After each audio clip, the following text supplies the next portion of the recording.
So whenever a youth asks a question to father or mother or grandparents, Papa, what do you say about this? Where is God? Then you would naturally answer what you've been hearing. God is everywhere. But do you experience it, my dear father? Then father would start scratching his head and say, not yet, my boy.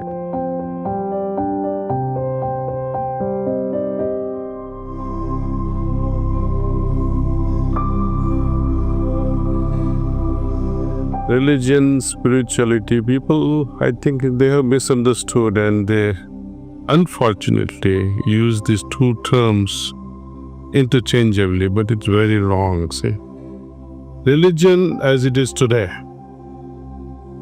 it separates us, divides us. All monotheistic religion, they say we are the best. Right? Christianity, Islam, you name it, Judaism. Each one say we are better than the others. Hinduism is polytheistic. It accepts all. But there is a premature acceptance. Why? Because we are taught from beginning that God is everywhere. God is in everything. So we worship trees, we worship mountains, we worship sky. Nothing wrong. But it is premature. Because it's a belief which we borrow, which is not yet actualized through our own experiences. So whenever a youth asks a question to father or mother or grandparents, Papa, what do you say about this? Where is God? Then you would naturally answer what you've been hearing. God is everywhere. But do you experience it, my dear father? Then father would start scratching his head and say, not yet, my boy. I'm still learning. And so the curiosity dies down very fast from the heart of such young minds which are constantly looking for. They need guidance. Guidance not in words, maybe in words, but it must ultimately lead to an experience. If someone says, oh, God is there, can I experience godly presence? Meditation helps us dive deeper into ourselves, and not just any type of meditation. There are meditations and meditations. There are ways of they focus on their breath. There are people who focus on the light outside, like a deepam or a candle. Or some people focus on the sounds they hear. Some people, they focus on the trikutis, some nose.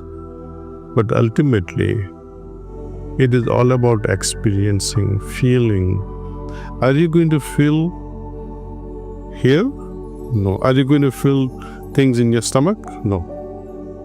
You have to feel the presence only in the heart. You can feel only there, nowhere else. So we meditate on the presence of the divine source which is there in everyone's heart.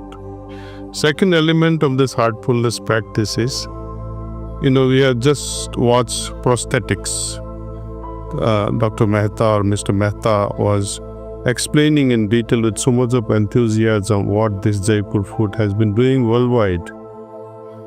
It is an aid. It helps you when you don't have your legs, when you don't have your arms, they're all amputated. Or you're lost for one reason or the other, or maybe you were born like that. But when you get an aid, life changes. See, from misery to delight, from despair to delight, as he says, that's a transformative life. In this meditation through heartfulness way, there is also an aid of transmission. Pranahuti aided meditation transports you into superconscious state instantly. And like I always say, please don't believe my words, experience it. And how long does it take?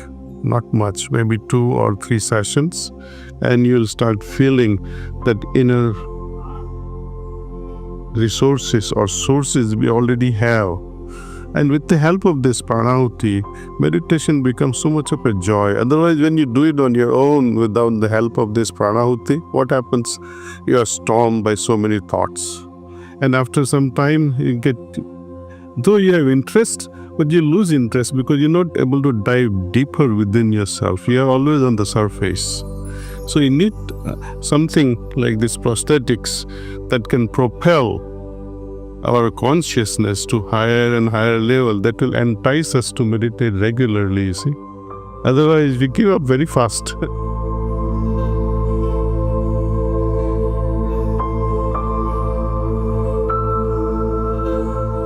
Logically, if you look at it, if someone has the capacity, let us say you have the capacity to pour the prana into a statue of the Lord.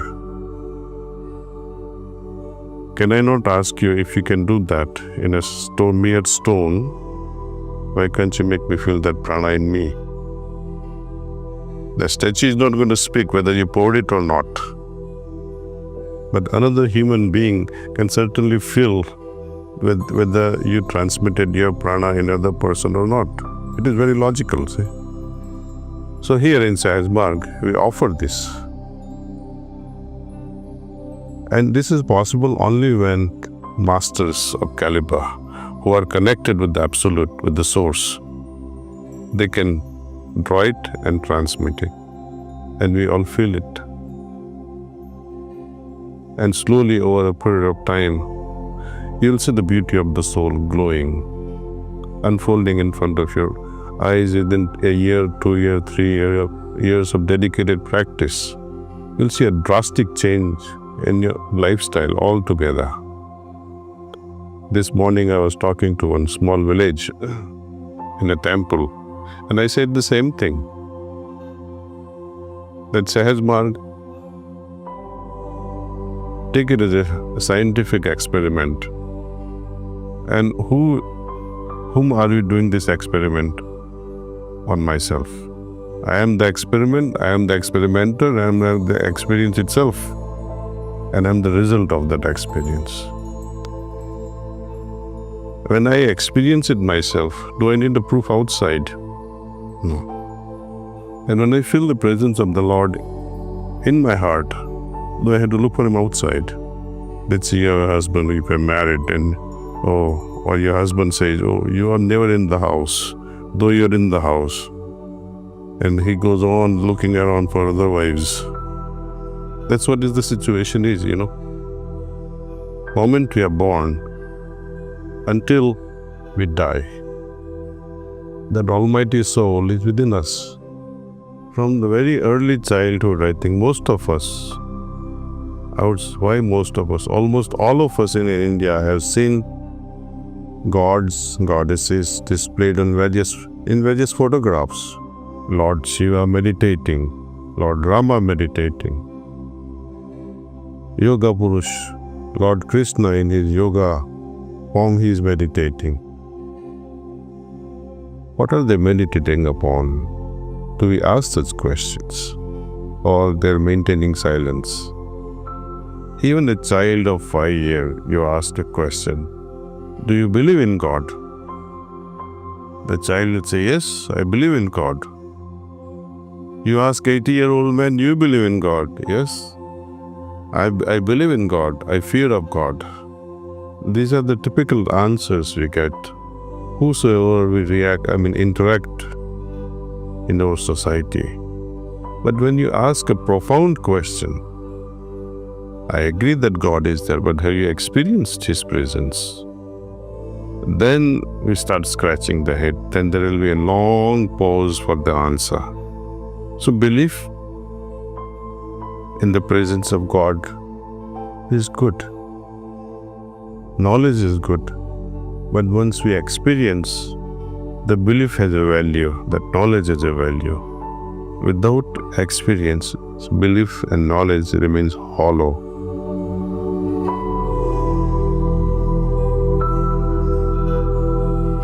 We had done some experiments and compared the results with one of the most advanced scientific research done at Harvard, where they had collected monks, Buddhist monks, who had earlier meditated for many, many years. On their aggregate, they must have accumulated 20,000, 15,000, 25,000 hours of meditation.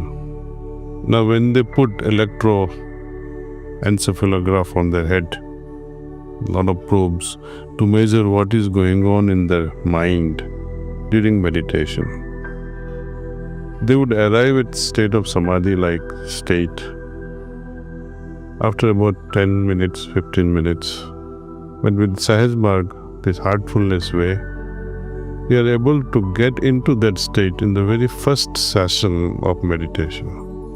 Most people, they arrive at such a comfortable state in their heart within a very, very, very short time. And I say most of people, I would say 99% of people attain or experience very high level of lightness in their heart in the very first session. Whether you're a believer of God or not, whether you believe in meditation or not, but as long as you're slightly open-hearted and say, let me experience this, what's happening with this Pranahuti, then magical things can happen. The magical word is openness of the heart, willingness to try something new without any bias. Bias means not even positive. You should not get carried away, oh, this is meditation, so it's going to make me so happy. No, come to a neutral level. Or don't even have aversion towards meditation. Neither attraction nor aversion. Just be neutral and see what this experiment will lead us to, what sort of experience it can create. Now, what is success in spirituality? It is defined in many ways. You see, the spiritual literature of our country, spiritual literature of Islam, spiritual literature of Judaism and Christianity, they all describe the ultimate states in their own way. And most of them they describe as hereafter. But who had seen the hereafter? If KPMG sells you, Mr. Chaudhary, your age, your salary will be in your next birth. Will you work with KPMG? So the reward of my actions, it has to be immediate and now. There are some immediate impacts and there are some impacts which takes years, maybe 10 years, 15 years. Same thing happens in business world also. We have our monthly salaries. And if you are loyal to the company, faithful to our company, then after 10, 15 years, you also get rewarded. Oh, you become a partner, you get a bigger package. So meditation, the immediate reward is that you arrive at a state with which you are very, very happy. You feel peaceful. You enjoy this peace that you have never enjoyed before. After each successful meditation, you'll feel extremely peaceful. It becomes our nature then, see. And let it unfold at its own pace, day after day when we meditate, and day after day as many dimensions unfold within us. I think the journey, this inner spiritual journey becomes very adventurous and exciting actually. Then nothing in this world can be comparable. Such experiences, even though you may try to write down in your notebooks, the words will fail. But it's okay. What matters is now I am experiencing all these things. The literature, all these religions talk about the outcome of each penance or exercise of spiritual nature. All those descriptions will be left behind, and you will say, how come these authors did not write all these things? Because how can they write? If I cannot, as myself experiencing all this, cannot write, how can they write? They are after also human beings. That's why Upanishads and Vedas, though they start with a lot of positivity, that this happens and that happens, you feel peaceful, you go into samadhi, and all kinds of consciousness is described in yogic shastras. But at the end, what all of them they say, all Vedas, Upanishads, at the end they say, neti, neti, neti, meaning that state is such lofty state that when someone asks, how is that state? Can you describe it? They say, there is nothing in this world that I can say is comparable. That's why they say, not this, I cannot compare it with a bird. I cannot compare it with this, not this, not this, not this. Nothing in the world that can be compared with such a consciousness. And that's what we are aiming for in our journey.